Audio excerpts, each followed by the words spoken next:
welcome to the Feminine Odor podcast with your hosts, Crystal Lowe, Kirsten Krehbiel, and Sanna Erica. We'll work How's it on going, guys?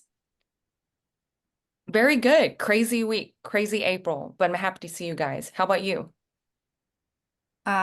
Same. Crazy April now into May.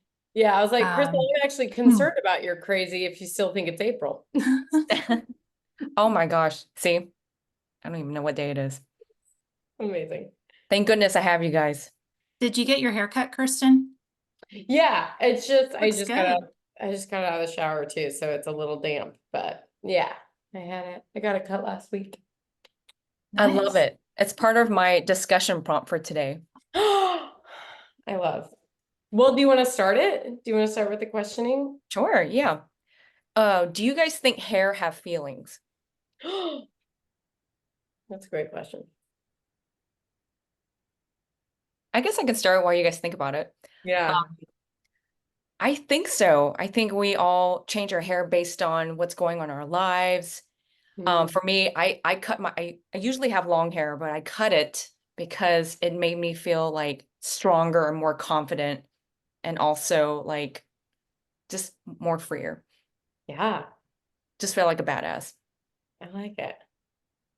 I do feel like the way we choose to represent our hair is a direct reflection of how we see our identities or how we may want to hide our identities. I know that throughout my adult life, I've had the most experimental hair, maybe aside from I've never done like bright fluorescent colors or anything, but my hair has been every color, every length. And I don't know, it's just always been I've always had this drive to change it, like especially when I'm going through major life changes. So I do think it's been kind of a direct or directly correlated to who I am as a person and the changes I'm going through in my life. Hmm. Yeah, I like that. I do too. I feel the same about it. When you first asked, I was like, does it have feelings? I hope not. Sorry, hair. Uh, but yeah, I've gone through phases where I've chopped it completely off. It's been really long. Um, I hair is so fun, and I think now, especially doing like feminine odor sketches, I have such an appreciation for wigs just because I love coloring hair, but I love the color of my hair, so I don't ever dye it. So wigs give me like that option to like try a new personality out. So I think, yeah, your hair definitely can represent kind of who you are. Um, and even if you don't take care of it or if like you don't care, that's kind of also showing a little bit of your personality. Mhm. So Oh yeah, Yeah, I agree. for sure. I came up with the discussion because I've heard like I can't remember who said that, but maybe a stylist said people usually cut their hair off because of like what you said, guys, because someone's going through something and it mm, holds your Mhm. feelings, whatever you're feeling at the moment. Mhm. But when you cut it, it's gone. So I think Mhm. that's where I Mhm. got it from. yeah. Yeah. Yeah, I recently cut off my hair. I think I'm going to even go a little shorter when I go next time. I've been wanting to do it. I've been wanting to do it for years and years, and I just haven't. It felt really freeing. Yeah. So, Yeah.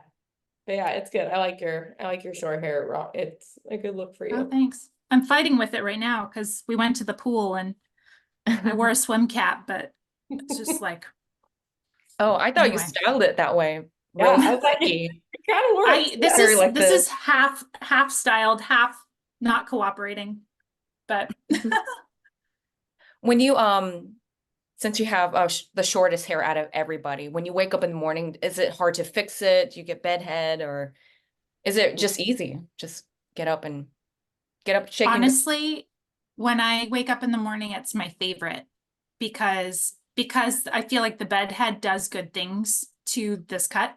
Mhm. So when I wake up, I feel like it's all kind of like pressed down but kind of messy. I really like messy hair though. And then I Yeah. just put a little product in it, shake it up, walk out the door. I want to cut my hair So again. I want to cut it short. It's fun. Yeah, I already have one on the calendar with Katie, our hairstylist. Shout out to Katie. Also, I hope that next time we come back and Crystal just has a full mohawk. I Yeah. know. Total shave here. Yep, absolutely. I like this idea. I'll do it tomorrow. It's great. I have a good question. Yes. What did you think was the perfect life for you when you were a kid? Or like early teenage years? Hmm. It's a good question. I have Very an good answer question. if you need a moment, just since I've thought about it. Not, I want to make it clear that I don't think there's anything wrong with this being someone's lifestyle, because it's very much someone's life. It's very much people's lifestyles, and I support that. Just who I am nowadays, this lifestyle for me feels awful, would be awful compared to what I live now. But I found, when I moved to Atlanta, I found an old journal, and I found it was like a prompt journal where it had a little question and you answered it. My goal, and my only goal, was to get married to who, bless his heart, sweet guy, wasn't asked to me. So absolutely absurd that that's what I wanted. Just get married, have 3 kids, and be a stay-at-home mom. And live in small town Kansas. Again, nothing absolutely wrong with that. There's plenty of people that do it. I love those people that do it, because we need people to do that. But just like a wild difference from how my life turned out. And I could not at all imagine having children. First of all, that's horrifying to me. And again, kudos to anyone who has them. Not for me. But but that was it too. No ideas of traveling, no ideas of getting creative with my life. No ideas of seeking out new experiences or trying anything new. Just that was it. Which, what a wild turn of events in my life. Yeah. But yeah, what about you two? Thank you so much for sharing. So we're talking about the fantasy we had as a kid, right? Yeah. The fantasy. What you thought would have been your not just what you wanted to do when you got older, but what you thought your perfect life would look like. Sanna, do you want to go, or? Sure. I don't know, or maybe I just can't remember. I don't know if I had a fully pictured life for myself. I know I dreamt of becoming a pop singer. That was a huge thing. And then that morphed into becoming an actor, which I've done that, which that's cool. But as far as the way my life looked, I remember desiring certain portraits of what it would look like. I remember I wanted the feeling of autonomy. I really wanted that. I wanted the ability, I loved watching shows with teenagers in them when I was little, where they'd meet up with their friends and get in their car and, I don't know, go to parties and stuff. I just loved the idea of autonomy. And I think maybe I didn't feel that so much. I also kind of, I was, not a cool kid. I was kind of I felt like a loser, we'll put it that way, as a kid. And I was picked on, and just kind of an awkward child, and in my head a lot. And so I think I always desired that, I don't know, that feeling of being cool and accepted. And so I don't know, just the dream life, social life, cool apartment. I think there was a point in my childhood, or really throughout my entire childhood, I think I knew I wanted a family. Which that hasn't changed, although I think the amount of children I would like to have has definitely shrunk, but much fewer. But yeah. How many were you talking? Like 10? Oh, I was like, well, as a kid, I really don't know if I was thinking about that. As a teenager, I was like, oh, I want 3 children, But as a child, I don't know. I just knew I wanted that. So, and now I'm like, oh my gosh, 3 children. Wow, that's a lot of children. So, yeah, I think it was a feeling is what I was after. Okay, cool, nice. 3 is a good number. Kirsten, how many kids did you say that you 3. were 3? Okay. I mean, there were 3 of us girls growing up, so I thought like that Okay. had to be the perfect, but Because 3 is like a very popular number. I think most people say, Mhm. I would think like 1 or 2, but like most people say 3, which is interesting. Mhm. I was weird kid. All my friends talked about marriage, the house they're gonna live in, where they're gonna get married, how many kids. All I was thinking about was how can I be a backup dancer for Bette Midler or Tina Turner or Diana Ross. That's all I thought about. And my friends thought I was like, you're insane. Like, I don't know. And I could not imagine the person I would marry or the house I would live in. I just wanted to be on the road with them. And that was my fantasy as a kid. you Also, know, I was living in that- Alabama, so I wanted to be far away from Alabama. So I thought, yeah, we can tour Tokyo and the whole world. And here I am. So that is a fantasy though that I really hope actually happens at some point. That'd be amazing. Back yeah, of they dance don't for die Bette first. Midler. Yeah. Amazing. That's like so perfect. That is such a perfect goal. Oh, thank you so much. Yeah. Oh, I love it. Oh. What about you, Sana? What was your prompt? Oh my gosh. So you guys came in here with these really like positive things and I mine is kind of dark. Well, not Right. dark. Mine is kind of serious. Okay. So I've been doing some self-reflection lately. And we do not have to put this in the podcast if you feel this is too heavy. But I've been doing some self-reflection lately when I'm in public places. And I've been kind of registering and learning more about my feelings when I'm around other people who I don't know when I'm in public. And I've been noticing something that I've kind of ignored in the past or kind of just dealt with. And that is when there are men I don't know in public who are alone or alone by themselves temporarily, and I'm alone, and they're walking near me or walking towards me or lingering somewhere beside me, whether or not that is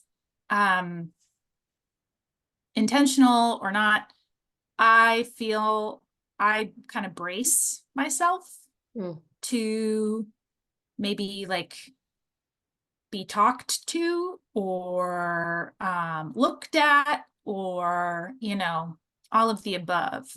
I just kind of brace myself for the worst. And I think that's kind of I don't know if that's a trauma response necessarily. I mean, maybe. Definitely a defense mechanism I've built up over the years. So I wanted to know if you guys have anything like that towards men or towards anything else that you've realized you do kind of as an involuntary emotional response when you're out and about. That is a good topic. Yeah. Yeah, I'm like, well, 100% though. And I think you said defense mechanism, it's a survival tactic. No one is ever going to say we should be afraid of all men, but until we know you, and even women or, like anyone like out on the road, like, it's just, there is situation after situation after situation. There are story after story after story. There's moments in my life after moment in my life where like I've had to tap into those defense mechanisms. I've had to figure out my survival tactic.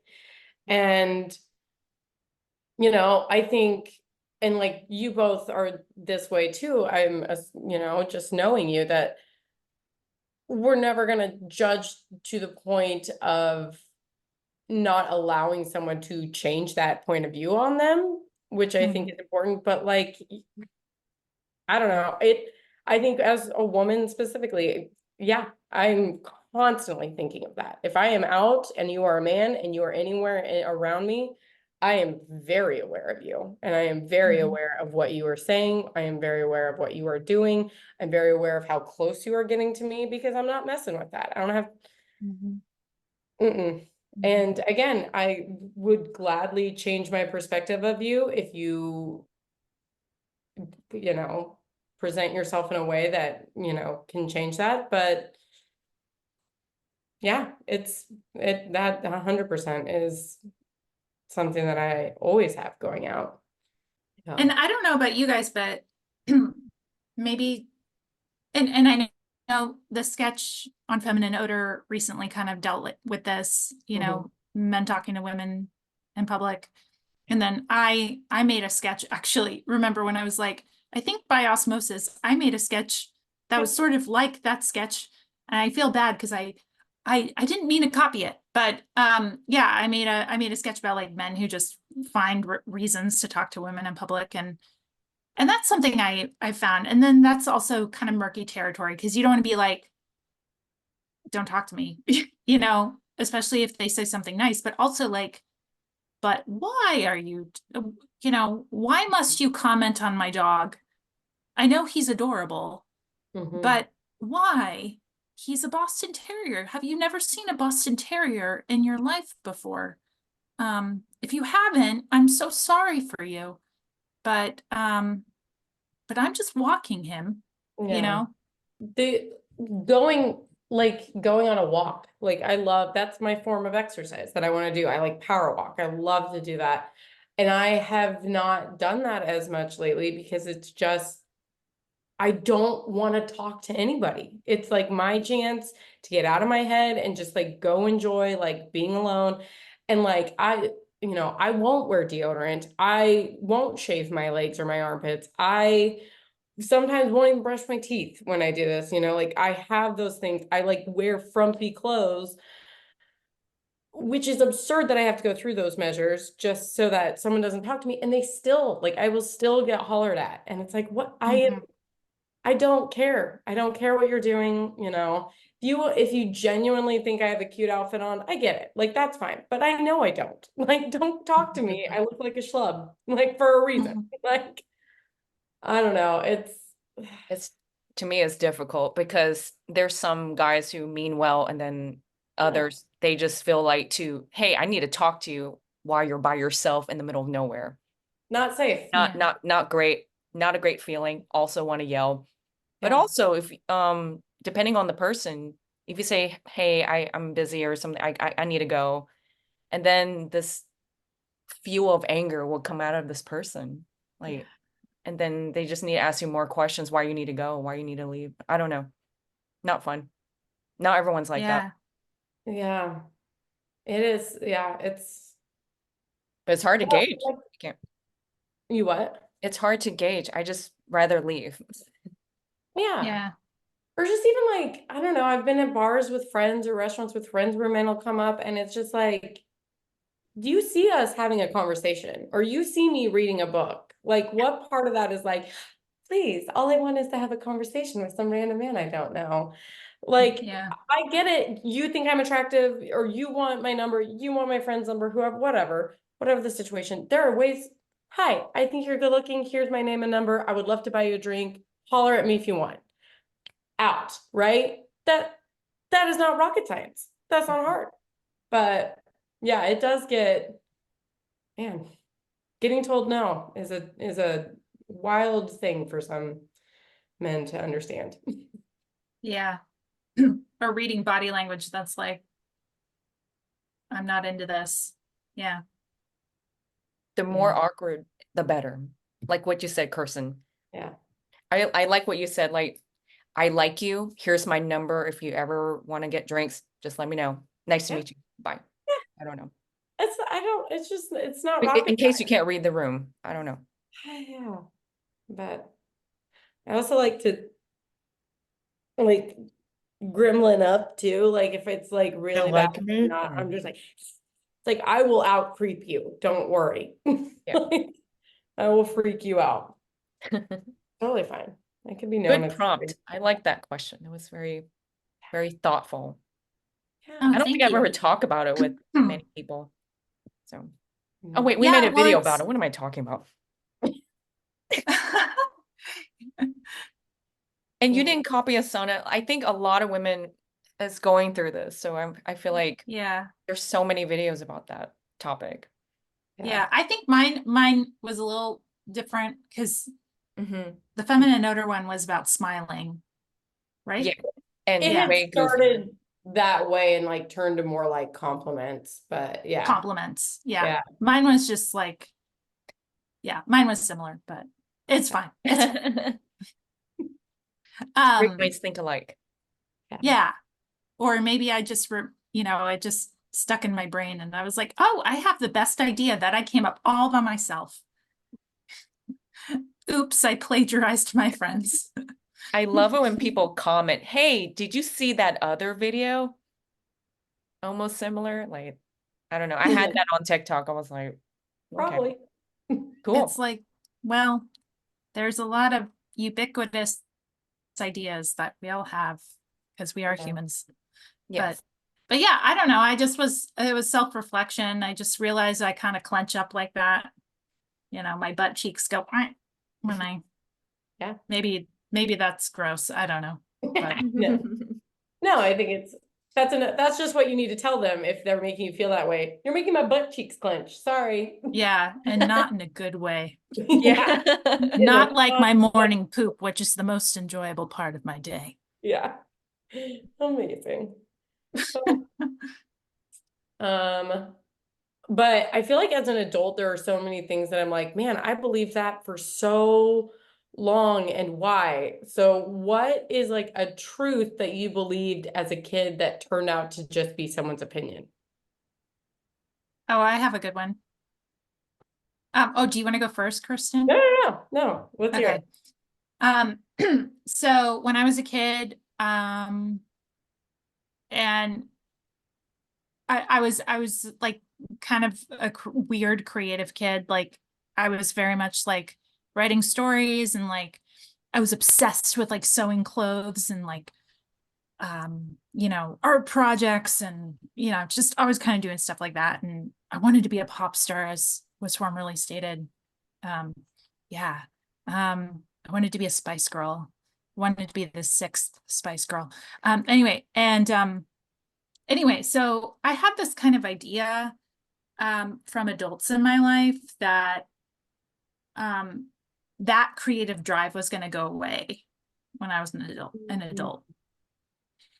And as I've lived my life, that's not happened to me. So that was kind of an idea I had kind of operating in my mind. And also not just an idea, but kind of a fear I had. Yeah. So Yeah. and now I'm weirder than ever. Yay. I love it. That seems like like one that probably a lot of people feel or know. I had a silly one. My aunt's girlfriend was telling me the story, and she was telling me this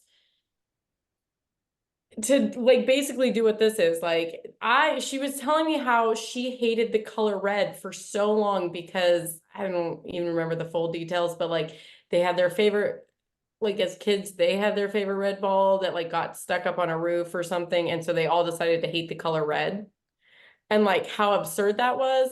And what I took from that was to hate the color red. Like I wouldn't like the color red. And so I like grew up not liking the color red because I thought she was cool. And I was like, well, she didn't like the color red, even if it was for a dumb reason. And I'm like, I'm not going to like it either. And then just like realizing like, no, I do like I don't really, there's not like a color that I particularly hate. Like I was just like, That's interesting. and the whole purpose she was telling me that was like, don't let people's opinions or weird decisions dictate how you feel about things. And I was like, just missed the whole point. Gosh. I cannot think of like a good one, but the first thing that came to my head was when I was a kid, this Malaysian woman told me not to point at the moon because I was talking about the moon to my brothers and he goes, "Don't point at it." I said, "Why?" And she says, "If you point at it, the moon will come down the earth and cut your ear here." There's a lot of superstition in Asian cultures. And I believed it. I was like, wow. And she told me like a whole list of things not to do, which is crazy. I don't know if that counts as a Yeah, that definitely counts. Well, like, Oh, that's terrifying. yeah. yeah. I wonder, like, that's So I an never point at the moon. I still don't. It is rude to point in some cultures. The moon is considered maybe like a god to some cultures as well. So maybe that's maybe both of those things Yeah. equal don't point. I don't know. So I how will do look you- it up. I'm curious. The moon's over here. That's always, yeah. I'm always like, this, Yeah, how do you use like, well, we all can see it. Look up. Like, yeah. This is silly. yeah. We hope our odor tinged your nostrils with joy today. Thank you so much for listening.